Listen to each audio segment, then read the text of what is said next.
71.433 pelajar di Kota Bandung terindikasi mengalami kesehatan mental. Hal itu berdasarkan data yang dirilis pemerintah Kota Bandung. Sudah hadir bersama saya Kang Yoga Hardianto, dosen Fakultas Psikologi dari Universitas Ahmad Yani atau Unjani, yang juga sebagai konsultan manajemen dan psikologi. Terima kasih sudah hadir, Kang Yoga. Jadi hari ini ada data menarik, Kang Yoga, yang kalau saya bacakan dari sebuah berita yang dirilis pada Februari atau Maret 2026 ini, bahwa 71.433 siswa dari SD, SMP, dan SMA nih di Kota Bandung ya, di Kota Bandung saja. Di sini kalau saya baca beritanya, itu terindikasi masalah kesehatan mental. Iya, Pak. Nah, jadi yang dicek sama pemerintah Kota Bandung itu ada 148.000 orang siswa gitu ya. Nah, anak SMP yang mengalami masalah kesehatan mental itu 49% atau 71.000. Dan anak SD itu 53%, anak SMA 25%, dan ini juga yang menarik ada anak SLB sebesar 48%. Artinya banyak pelajar di Kota Bandung yang mengalami kesehatan mental. Nah dari sini kira-kira Pak Yoga, apa nih penyebabnya nih? Kenapa kok dari sejak pelajar aja sudah mengalami begitu? Ya, baik. Memang masalah mental health akhir-akhir ini udah beberapa tahun terakhir ini menjadi hal yang menarik untuk dibahas. Gak hanya di dunia perkantoran, tapi ditarik lebih dalam lagi ke dunia pendidikan sampai ke level SD, SMP, SMA. Ternyata data yang tadi memang menunjukkan hal yang luar biasa, bahwa anggap aja dari masa masih siswa udah bisa terkena dampak mental yang luar biasa. Nah, faktornya memang banyak, tapi kayaknya yang paling menarik untuk dibahas adalah tekanan dari media sosial. Pengaruh media sosial yang begitu banyak informasi yang diberikan sehingga nanti anak-anak itu banyak membandingkan diri dengan orang lain. Ya mungkin ada istilah yang sekarang banyak dipakai itu FOMO. Ya, fear of missing out. Jadi sehingga ketika kita FOMO kita harus bandingkan kita dengan diri orang lain. Ketika orang lain lebih bagus kita menjadi rendah diri. Nah, salah satunya memang media sosial itu sangat berpengaruh penting. Berarti dari banyak pelajar yang terkena itu ya media sosial ya dampaknya. Banyak, apalagi media sosial, dikasih handphone sekarang sendiri-sendiri scroll terus, mungkin lebih banyak waktu dipakai untuk scroll di media sosial dibanding waktu untuk belajar di luar jadwal sekolah ya. Nah, memang selain itu kontrol dari guru dan juga pihak di rumah, keluarga itu sangat penting sekali ya. Ya, guru terkait mungkin jumlah guru bimbingan di bagian bimbingan konseling, entah apakah udah tersebar di setiap sekolah ada, nah itu menjadi hal yang penting juga. Tekanan di sekolah, tekanan akademiknya, belum mungkin nggak semua terjadi di sekolah, bullying, ya mungkin masalah pertemanan, itu menjadi hal yang stres untuk siswa tuh. Belum di rumah lagi, kalau di rumahnya orang tua memberikan dukungan emosional yang baik ya, mensupport anak, mungkin anak juga akan lebih tough ya. Mungkin resiliensinya akan lebih bagus ketika menghadapi stres di sekolah. Tapi kalau orang tuanya nggak memberikan support emosi yang baik, anak itu rentan sekali mentalnya kena mental. Kena mental, ya betul. Kena mental. Sekarang kena mental. Bayangin di sekolah tuntutan akademik harus prestasi, belum lagi stres mungkin di rumah. Belum lagi yang tadi media sosial. Karena anak belum cukup baik untuk menganalisis mana ini hoax atau enggak. Analisis, membandingkan diri. Mungkin kalau yang udah level SMA mungkin ada juga yang self diagnose, sering dengar Pak. Jadi saya kayaknya anxiety nih, saya kayaknya depresi nih, ternyata hasil berita nih, entah itu hoax, entah itu enggak. Nah, situasi media sosial, informasi dari media sosial, tekanan dari akademik, sekolah, ataupun kondisi di rumah, itu hal-hal yang menyebabkan anak-anak bisa terkena dampak ke mentalnya itu sendiri sih Pak. membandingkan dengan orang lain ya yang ada Betul. di medsos ya, atau juga mungkin keinginan untuk memiliki sesuatu barang benda begitu yang ada di medsos tuh kan. Ini kan di sini ada anak SD Ya, gitu kan.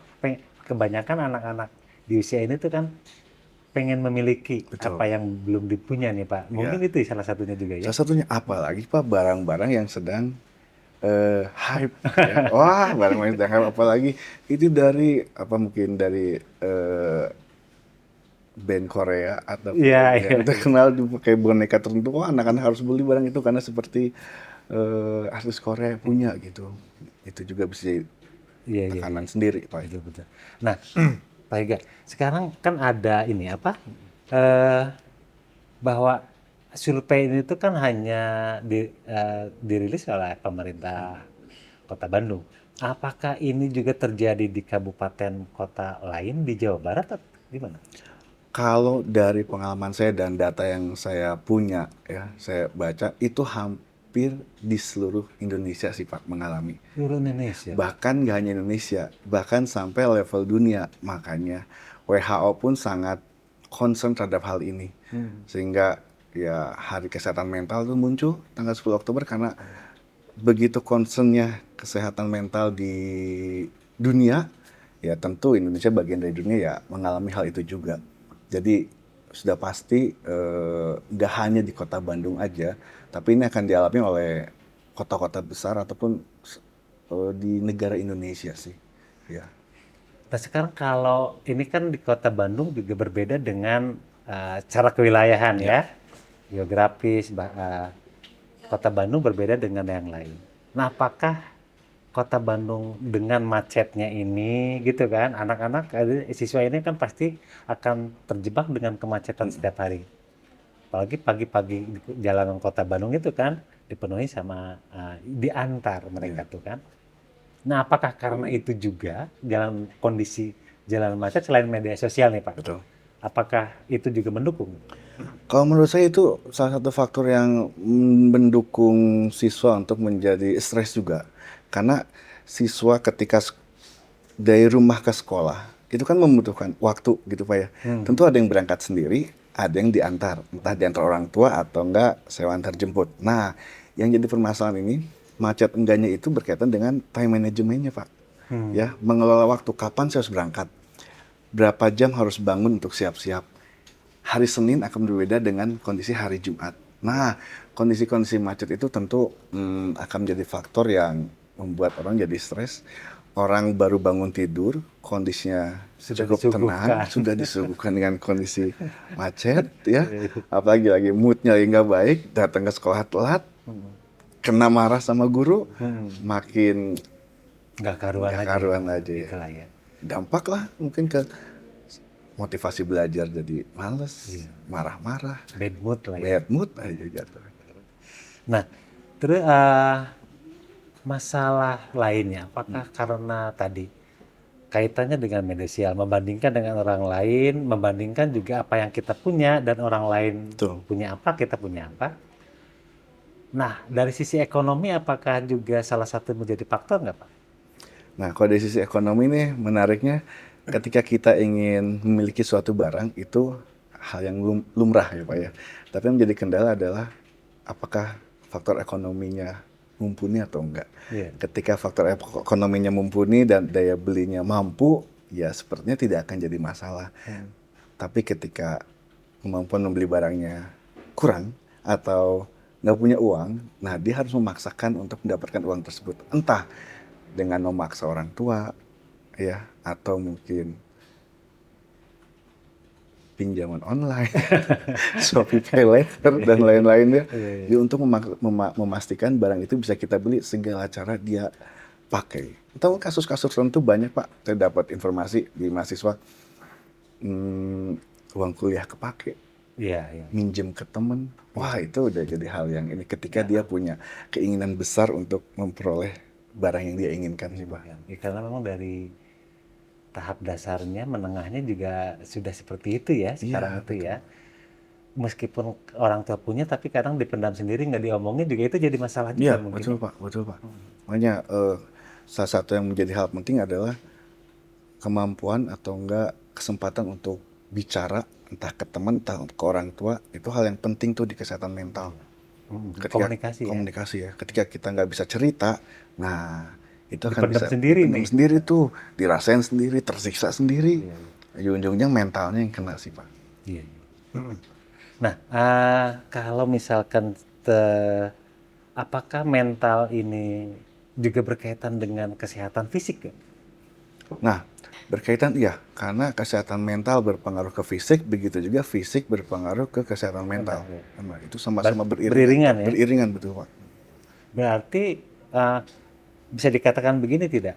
Jika mengalami kesehatan mental, ya kan, bermasalah, maka kesehatan fisiknya juga kemungkinan bermasalah, begitu ya? Betul, ketika mentalnya bermasalah, dia jadi nggak semangat, misalnya dia Lesu jadi gitu ya. stres ya, berdampak ke malas makan, Iya. istirahat jadi kurang, Mhm. hormon yang dikeluarkan di dalam tubuh, hormon-hormon stres yang mempengaruhi kondisi fisik, mungkin ada istilah psikosomatis juga nantinya. Pokoknya hormon stres, hormon yang jelek itu dikeluarkan ke tubuh, efeknya akan ke fisik Pak. Jadi mungkin jadi imunnya jadi berkurang ya. Karena hormon-hormon yang diproduksi nggak baik, jadi imunnya berkurang, mudah sakit, itu berdampak ke fisik. Stres, susah tidur, ke pola makan, ya pasti ke fisik juga itu. Iya, iya. Kalau bisa begini nggak? Apakah kesehatan fisik itu dulu yang harus dijaga biar kesehatan mentalnya terjaga, atau kesehatan mental dulu yang dijaga? Gimana tuh? Kalau saya sih kayaknya itu yang sepengetahuan saya itu berjalan beriringan. Makanya ada yang bilang di dalam tubuh yang sehat terdapat jiwa yang kuat. Begitu juga Iya. dalam jiwa yang kuat terdapat tubuh yang sehat. Jadi memang memang dulu lebih banyak orang yang concern ke kesehatan fisik. Ya mungkin akhir-akhir ini dengan informasi yang lebih terbuka, lebih cepat, mulai aware juga terhadap kesehatan mental. Padahal itu semua berjalan beriringan sih Pak. Bagusnya beriringan. Harusnya beriringan Sehat dong. mental, fisik. Nah, kesehatan mental itu sama kayak kesehatan fisik. Fisik kan dilatih tuh Pak otot-ototnya. Iya, iya. Nah, sama mental juga harus dilatih. Entah dengan afirmasi, entah dengan teman-teman yang positif. Dan untuk menguatkan mental kita sih sebenarnya. Iya, iya betul. Nah, ini sudah masuk ke solusi nih berarti ya. Ya, Tadi kan bahwa olahraga atau dengan afirmasi positif dan sebagainya. Nah, kira-kiranya dari untuk solusi tadi, untuk permasalahan yang ada di siswa ini nih, di Kota Bandung ini, kira-kiranya dari tadi ya apa tekanan apa media sosial gitu. Nah, kira-kira solusinya apa nih, Pak? Biar nah angka ini menurun. kalau masih di level sekolah, sepertinya bantuan support dari keluarga itu penting. Sehingga kontrol keluarga terkait penggunaan handphone di media sosial itu menjadi hal yang harusnya hal yang sangat penting. Jadi sering dibilang banyak sekarang diet gadget gitu ya. Ya, diet gadget. Gadget gitu ya. Jadi Ya. penggunaan, jadi kayak diet. Orang diet kan mungkin intermittent fasting, waktunya jam segini makan, waktunya jam segini nggak makan. Nah, sama. Boleh pakai handphone jam berapa, boleh pakai handphone nggak jam berapa. Nah, itu yang dikelola itu untuk medsos. Orang tua memang harus ngontrol bagaimana anak menggunakan handphonenya jika sudah diberikan. Karena memang sekolah juga menuntut kadang anak-anak belajar dari internet Iya. gitu ya. Nah, defisit memang pola makan, pola istirahat, sama olahraga. Makan, istirahat, olahraga. Kalau untuk anak SMA mungkin udah lebih dewasa ya, bisa untuk mengelola dirinya terkait makan, istirahat, dan tidur. Tapi tetap orang tua harus mensupport, mengingatkan anak-anak untuk memiliki pola makan yang bagus, pola istirahat, tidur, dan juga olahraga. Apalagi, nah kalau anak yang masih SD, SMP, itu peran orang tua menurut saya memiliki bagian yang lebih besar ya, karena anak harus tetap dikontrol, diarahin di fisik, kemudian yang medsos tadi itu mungkin solusi terdekat untuk anak-anak sekarang ya, Anak-anak penggunaan iya. handphone, pola makan, pola tidur, dan satu lagi Pak, interaksi dengan teman atau enggak, interaksi dengan teman ataupun keluarga yang tadi saya bilang. Iya. Anak-anak harus lebih berani cerita ke orang tua, orang yang dipercaya, apapun yang dialami, entah dia sedang sedih, senang, marah. Nah itu respon-respon emosional itu anak-anak harus aware Pak. Nah itulah caranya dengan cara bercerita. Kalau dia punya teman untuk cerita bagus. Iya. Nah kalau orang tuanya sibuk, wah dia harus punya teman untuk cerita. Dia nggak punya teman, waduh itu bahaya. Beruntung kalau di sekolahnya punya guru bimbingan konseling yang bisa ngajak untuk cerita. Permasalahannya kalau guru bimbingannya nggak ada, temennya dikit, orang tuanya sibuk. Waduh, itu perlu lebih diantisipasi. Dia nggak punya teman untuk cerita. Iya. Apalagi kalau tadi misalkan ini kan juga bukan hanya ini yang baru kita ceritakan ini kan baru siswa pelajar Pak ya. Betul. Belum mahasiswa nih. Belum mahasiswa, belum pekerja. Termasuk juga belum tahapan pada levelan orang tua. Betul. Ini anaknya kena mental, orang tuanya juga kena mental. Nah itu Iya. gimana tuh Pak kalau begitu tadi? Nah, betul. Karena ini kita bahasnya banyak ke misalnya level pendidikan SD, SMP, SMA. Mungkin areanya masih akademik, tuntutan pendidikan gitu ya. Mereka masih harus diawasi atau enggak disupport orang tua. Nah, ketika mahasiswa udah lebih dewasa, lebih dianggapnya bisa lebih mandiri, tekanannya ternyata sama, masih tekanan akademik, relasi sosial, masih sama aja. Nanti Pak masuk, mereka udah gitu lulus kuliah, mereka ke tempat kerja. Nah, di tempat kerja agak berbeda, lebih kompleks lagi. Apalagi udah menikah, mereka harus mengurus anak, memperhatikan pasangan, entah bos nak rese atau enggak, teman di kantor banyak toksik atau enggak, tuntutan pekerjaan, beban kerja besar atau enggak. Nah itu makin kompleks aja sebenarnya Pak. Makanya mental health itu memang hal yang harus mulai lebih aware, kita sadari untuk semua level usia sih. Iya, iya. Menurut saya sih. Nah kalau solusi untuk ini, ada nggak kiat-kiat khusus, misalkan untuk membangun mental health yang positif, yang terus terjaga gitu ya. Nah kira-kira tips dari Pak Yoga ini apa nih? Ada 4 Pak. Yang pertama itu self awareness. Self awareness itu kita harus paham tentang kondisi emosional kita harus paham siapa kita harus tahu potensi kelebihan kekurangan kita aware terhadap diri kita. Kalau kita bisa bilang gini ke orang lain, wah dia mah kayaknya pundungan, gampang marah. Kalau kita bisa ngomong gitu ke orang, kenapa kita nggak bisa ngomong gitu ke diri kita? Harusnya kita bisa aware, lebih kenal. Introspeksi diri sendiri Introspeksi gitu diri, ya. Pak, betul. Ngaca lah. Tahu, oh kita seneng kalau seperti ini, kita marah kalau seperti ini. Nah, itu kita aware dulu. Nah, ketika sudah aware, kita harus self-worth. Ya, jadi bahwa saya berhak untuk punya hidup bahagia. Ya, saya orang yang punya masa depan baik. Saya orang yang punya potensi. Jadi Itulah afirmasi positif tadi tuh yang disebutkan ya. self worth itu. Jadi harus bangga terhadap diri sendiri. Udah gitu baru self care yang ketiga Pak. Self care itu yang merawat diri, pola tidur dijaga, pola makan dijaga, olahraga.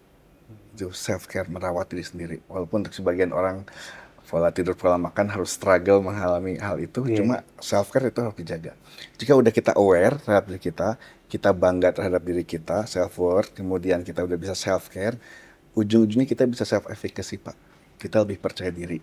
Percaya diri menghadapi setiap tantangan, tuntutan, tekanan dari lingkungan, kita percaya diri. Saya tahu diri saya tahu potensi saya bisa menjaga diri saya untuk bisa terus produktif menghadapi keseharian rutinitas hidup saya. Jadi 4 itu sih menurut saya.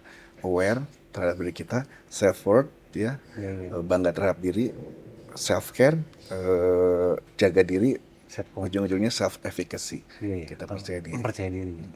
Jadi tapi itu berlaku untuk di semua tingkatan. Betul, kan Pak. ya, Betul, itu Pak Pak. ya. Betul. Solusi di semua tingkatan. Nah, kalau dalam tahap ini permasalahan ini adalah siswa, berarti memang orang tua yang harus membimbing, mengarahkan mereka ya, anak-anaknya ya. Ketika di level 1 anggap self awareness. Kadang anak-anak marah. Nah, anak harus kenal tuh. Oh, dia tuh lagi marah. Nah, orang tuanya harus memberitahu. Oh, adek marah, kakak marah. Nah, anak, oh saya sedang marah. Nah, kalau marah boleh. Bukan hal yang salah. Tapi kalau marah jangan ngelempar remote gitu. Kalau marah jangan mencakar adik. Nah, itu tuh itunya paham. Oh, saya marah berarti ketika marah boleh ternyata. Tapi perilaku marahnya itu yang harus Nah, itu dukungan orang tua sama guru udah pasti sih Pak itu Pak. Iya, dukungan. Nah, kalau ini kan Pak Yoga juga ada manajemen dan konsultan manajemen dan ini ya. Psikologi. Nah, sekarang ada nggak manajemen kan tingkatan anak SD, SMP, SMA kan perlakuan orang tua ketiga tahapan ini pasti akan berbeda Pak. Cara kita bicara, ngarahin, mendidik itu kan akan berbeda. Ke anak SD sama ke anak SMA kan berbeda gitu. Nah kira-kira punya manajemen tersendiri nggak tuh untuk kalau dengan masalah yang sama, katakanlah kalau marah tuh jangan begini. Ke anak SD itu begini ngomongnya, kalau ke anak SMA mah begini. Ada nggak manajemennya seperti itu, Pak? Kalau yang saya pahami Pak, ketika kita membandingkan anak SD sama anak SMA kan sudah lebih dewasa ya. Iya, iya. Nah, kalau ke anak yang lebih kecil, kalau sepemahaman saya direct Pak. Jadi ini boleh, ini nggak boleh. Ya. Iya. Nah, kalau udah dewasa, anak-anak dewasa udah SMA, sudah masuk ya remaja mau ke dewasa awal, udah mulai punya pemikiran sendiri. Nah, itu mulai bisa untuk ngobrol, mungkin negosiasi. Iya. Kak, jangan gini.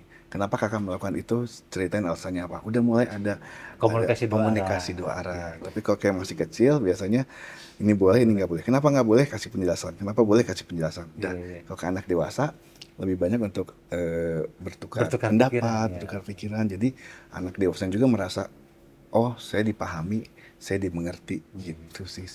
sebenarnya. Artinya ada manajemen atau perbedaan sikap yang harus kita ketahui atau orang tua ketahui untuk mendapatkan 4 solusi yang tadi itu Pak Ya, ya, betul. tahapan tadi itu. Sebetulnya analisisnya sama kayak analisis SWOT gitu ya, strength, weakness gitu Iya, kayak gitu ya, iya, sebetulnya sama betul. manajemen. Nah ini menarik Pak Yoga. Jadi ada 4 solusi, ada begitu banyak masalah, ada solusinya. Jadi mudah-mudahan kita bisa ketemu di lain kesempatan dengan tema bahasan yang lebih menarik karena di Siap. sini baru pelajar nih, belum Belajar. mahasiswa. Belum mahasiswa, belum Next time nanti kita bahas pekerja. mahasiswa ya, Wah, belum pekerja ya. Ini bahasan menarik, tapi waktu juga yang siap, Pak. memisahkan kita. Mudah-mudahan ini bermanfaat, Pak Yoga. Terima kasih atas kedatangannya dan bahasannya. Terima kasih pemirsa sekalian, bincang-bincang kita dengan Pak Yoga Hardianto. Terima kasih. Selamat siang. Wassalamualaikum warahmatullahi wabarakatuh.